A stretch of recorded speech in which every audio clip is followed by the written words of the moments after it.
So um, you mentioned that investing can be intimidating.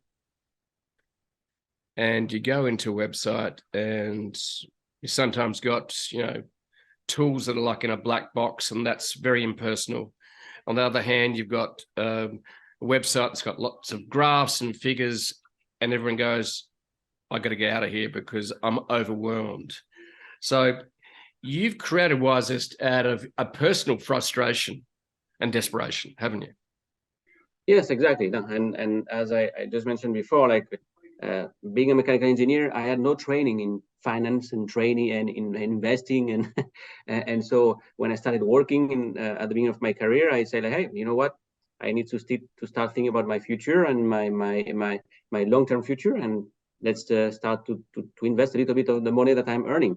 But I went to the tools that were available, the trading tools, free and affordables, and I didn't know what to do. Like, I don't know what to buy, I don't know what to sell, I don't have the time to do like a lot of research because I have a job during the day, and so that was not for me. And so I went back to my bank and say, hey, can I have some help and someone to help me to build a portfolio.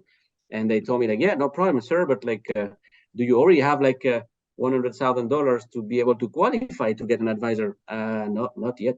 Okay, so come back in 5 years when we'll have the money. Okay, so not a solution either.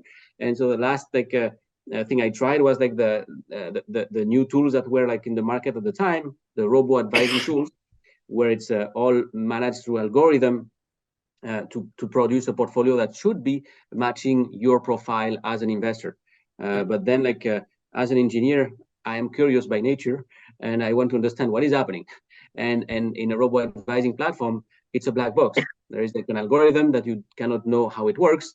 And so the question is, like, how do I trust these? How do I know how the algorithm is going to react if there is a trouble in the market?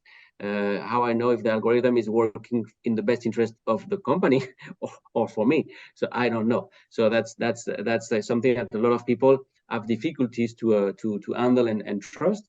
And so that's why I decided, you know what, there is no solution for me in the market, and I had this thought in mind for a few years. And after working in banking, I decided to try to address it and say, like, hey, let's see if I can find a solution. And after doing going through an ideation phase for a couple of years with colleagues and other people around me, Wizest was the idea of Wizest came, and here we are now trying to push it to the public and make sure that anyone can enjoy it.